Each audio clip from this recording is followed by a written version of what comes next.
Two stupid gamers. With a Z. Hey guys, welcome back. Thanks for stopping by. I sure appreciate it. So here's part 2. Like I said, we were going to jump into the first boss and really take this guy out. So this whole area here is just a bunch of these guys again. They're a little bit more powerful than in that first section. It's going to actually take a lot of these guys to do 2 hits. And that's not really that big a deal. Then there's, of course, there's always a backstab, so you can always backstab. Oh, sucker. So there's your backstab right there. Gets significantly more damage. Hey, what are you doing? Get out, bro. Dang, dude. I'm trying to talk to people. So trying to get that backstab is by far the best thing that I do. Because I am absolutely trash. I'm just poop trash at the parries. I wish I was good. Like, I've tried to practice, and I just keep being terrible. So I'm done with it. I've accepted the fact that I suck at it. Okay, something I could show you. I missed it. Doesn't matter. I'll show you later. You can kick. Oh, yeah, fire bombs. I'm gonna use that for the first boss. I might as well. Doesn't matter to me. I just want to kill him. So the beauty about this game, the thing I love about the From Software games is, so the Dark Souls series, and then the also the Bloodborne, is that with this game, that's embarrassing. Anyway, with this game, it's all about getting better, and you know. Yeah, leveling up and doing all that stuff is important and nice and it helps. But with this game, it doesn't matter. You can get obliterated by these guys. I mean, I have traveled this... I've done this section probably 5 or 6 times on my first playthrough just because I didn't know what I was doing. I was kind of timid. I was scared. And they ganged me and I was done. That's what I like about this game is you can't just level and overpower everything like a lot of games. Final Fantasy. Okay, I say that I like Final Fantasy games, but there's really only one that I've truly beat, and that was 10. Yeah, I know, that's disgusting. I apologize for that, but let's not talk about that. Okay? So, you got to get better. That you grind for experience, not level-wise, but just playing experience.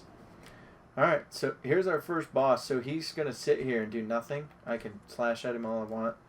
He's not going to do anything. He's very passive right now. So what you have to do is remove the sword, and he will start fighting. Now, once you remove the sword, go ahead and wail on this dude, because he's able to be hit right now. So just wail on him a little bit, give yourself some space, and then just keep going in circles. And roll when you need to.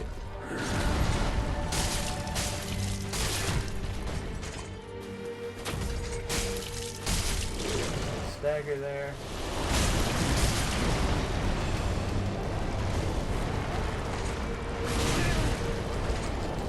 This is where I always get jacked up. Alright, so you saw there that guy pretty much hit me. Oh, shit. Shit, I'm gonna die. I'm gonna die.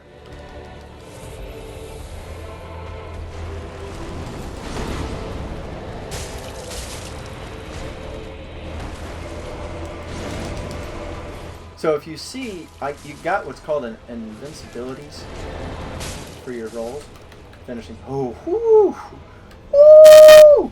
So there was a couple times where he hit me, and it clearly hit me, but I was rolling when he did it, and so what you have are what's called invincibility frames, basically iframes or ifs, whatever. I'm gonna probably call it a bunch of different things, and so if you roll in the right time, you actually have what's invincibility frames, and so I have that. So if you look at my roll, so I'm going to take off all this stuff. So if you see my weight ratio up there in the top right now I'm pretty low But if you get it below 30%, so I'm at 26.4 right now.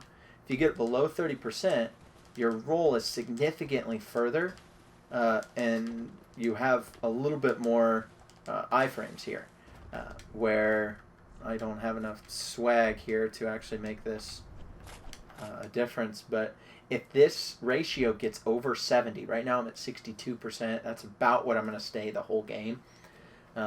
Try to. If you get over that, you do what's called a fat roll, and it is very slow, and you really, really, really have to time it perfectly to get the iframes with it. So I will never be above 70. I will always try to keep myself at least at the medium roll, because I can handle the medium, but anything other than that. So right there, when you first open up the door, you got just a little bit of souls. It's nothing too major there, but you're gonna find some gear here. So there's a lot of gear to be had. A lot of stuff. Like this guy's standing over the edge. Oh, come on! Get it. Try to backstab that guy. That was a fail. But there's a lot of stuff that you can get here. So like there's what we call homeward bones. There's some souls, embers. So if you see my guys like on fire and stuff, basically what that is I got a bonus in health, and so that little bonus, it's not very much bonus, but there's a little bit in it, and so there's a homeward bone. Homeward bone sends you back to the shrine or back to the last bonfire you were at. And then there's embers, and those embers give you a little bit bonus health, bonus life. And so it also allows you to summon people into your game. On the flip side of that, it also allows invaders to come inside your game. So if you're trying to play this by yourself and you don't want anybody involved, but you still want to play online, like you still want to see the messages and all that kind of stuff, then playing online is how you see the messages, and I'll show you a message here in a second.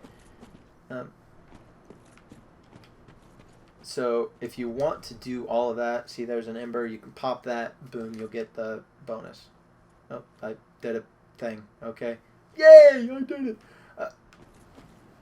So once you get better at this game, then you could probably have the embers on and maybe just pop them when you need that extra bonus here and there. But I'd be careful with it, because if you're not very good and you're not wanting to get invaded a lot, then I would advise staying away from it. So I don't think I really played much with it in the early phases, but there's also NPC invaders as well. And so that was kind of the nice thing about it, is you get some practice with NPCs, and NPCs act more like the NPC invaders act more like the PvP invaders, the real people. So this lady is going to be my fire keeper, so she's the person that's going to stay here and just hang out and do some stuff. So she's going to be very helpful. She's going to level me up. She's going to do all that. Still in very early phases. I'll go ahead and level up, but before I do that, I do want to do this. I got a coiled sword from the first boss there, and so he's going to give me some. This is your home base. This is your HUD. So anytime that you need repairs, or you need to level up some items, or you need to level up yourself, this is where you're going to go. So over here, there's a little shopkeeper. She'll sell a bunch of random stuff. And you can also sell items. That was a new thing that they added in Bloodborne, I believe, is actually being able to sell stuff to any shopkeeper. Dark Souls 2, they had somebody be able to sell it, but you had to go find him, and he was only in certain spots. So right now I'm just kind of going through my inventory. I don't think there's really anything else I can sell. Everything else I want to keep. But I mean, she has embers for you. They have this thing, which you can leave a sign and somebody else can summon you into their game. That's kind of nice to get some practice with it too. You can watch the boss. You can go fight with somebody else, their boss battle. Even if you die, you don't lose souls. So it's kind of a nice thing to have and a nice thing to go through. She sells some spells. She sells miracles, and then some extra gear there. But I don't really need any of that. And then over here is my dude. This we'll be seeing this guy a lot. Andre is the blacksmith of the area, and he will reinforce your weapons. So right now my longsword, so it takes 2 Titanite shards. I found 1 already, and so I'll get a bunch of these later. So it'll be a slow process. It's a slow build, but once you really get going, you get going. So he infuses weapons, so like you can put like fire damage to it, or you can make it refined, or just different things can happen. So he can repair your equipment. He can do what's called a lot Estus.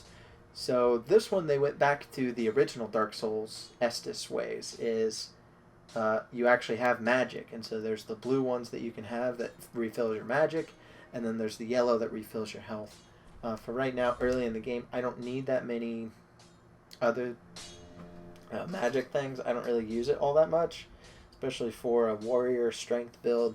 I'll use them a little bit, but not enough. I'll hit a bonfire before I need to refill or anything like that. So, and then he could do Enforce Estus. What this is you find these what are called Estus shards out there, and when we find them, we're going to take them to this guy, and he's going to give us more Estus in there. So, as of right now, that's really all who's in here. I'll find some NPCs later to bring into my, little town thing, but for right now, this is gonna do it. I think before we'll call it here, and I'll show you a little bit. I'll go into the next section, and I will make sure that we're all ready to go. I'll go ahead and do the leveling right now. I might as well.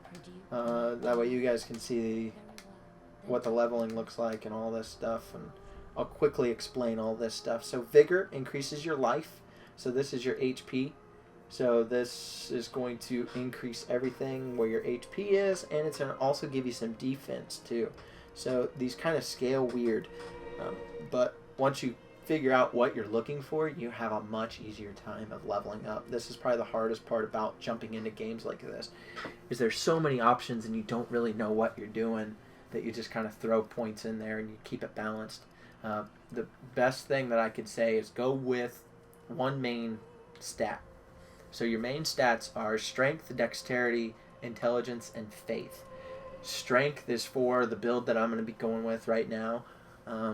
It's a lot of your two-handed weapons. It's a lot of your big swords, big weapons, all that kind of stuff. And so that's kind of the build I'm going to go with. That's good build. It's a nice build to start off with. The other nice build to really start off with if you're new is the dex build. So either strength or dex is probably where you should start. With dex, you're dealing with a lot of one-handed weapons that are quick weapons that will also double as a two-handed swords, two-handed blades, all that kind of good stuff. This was my first build that I did, was a dex, and I had a lot of fun with it, and I found a lot of good weapons that I really liked with it. But now I'm going to try a strength build. We'll see how it goes. I prefer a one-handed with a shield, but I might try a two-handed weapon. I don't like how slow they are. Then we have intelligence, which is your sorcery, and again, it takes a lot of points to get really good at sorcery, so I would maybe hold off on your first couple runs. And then you also have faith. Faith works with miracles and pyromancy. So faith and intelligence will both go together with pyromancy. That's the fires. That's a pretty good one to start off with if you're wanting a magic build. Pyromancy would be pretty decent. And then, so your intelligence is your sorcery type stuff, and then your faith is your miracles, which is your healing abilities, that kind of stuff. And those are your 4 main big stats. And then you have what's called your vitality. This is going to increase my equipment loads. You know how I said the percentages, those percentages will be adjusted by this, so I can hold bigger, better gear with my vitality up. It also increases my defense a lot quicker. Then you have endurance. This is my stamina, so you can get that green bar bigger. I can use a lot more there, and so that's going to be a pretty decent one I use here. I won't use this one very much, but this, if you're a magic user, you're going to want a lot of this. This is your magic points. I mean, this is where your stuff is going to really start draining out of it. Okay, and then of course your vigor, which is your HP. So I'm going to put a few points in HP, a couple points in strength, so that way my attacks are a little bit stronger here. We'll do a 16. I don't think, yeah, that'll affect it a little bit. And then I'll do a point in vitality. Okay. Let's do just T there. I'll put one over there. Okay. So I'm going to keep it relatively balanced between the 4 that I just did. Strength has what we call a soft cap on there, about 20. Once you get past 20, that's when you start really seeing huge bonuses. But then that only goes up to 40. You're going to see the soft cap at 40, which is going to be, alright, it's not completely maxed out, but you're not going to get as many points as far as your attack power goes. So once you get your attack power up, or your strength up, your attack power is going to really increase and do huge jumps from about 20 to 40. Those are going to be your huge jumps. Those are going to be your big pushes. But once you hit 40, there's almost no reason to put any more in it unless you're looking for a new weapon that has a 50 stat requirement. And that's usually what you'll go for. But for right now, I'm going to keep it simple. I'm going to go probably no more than 40 in this stat. I'm going to try to use as basic as I possibly can. So that'll be it. This is going to call it for today. Thanks for stopping by, people. I enjoy you guys enjoying my videos. Let me know in the comment section below if I need to add anything or do something better, okay? I know this was kind of a long one, but there's a lot to show in this one. First boss, showing around the HUD, leveling up.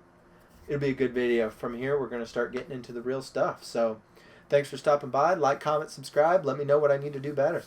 Thanks, guys. See ya.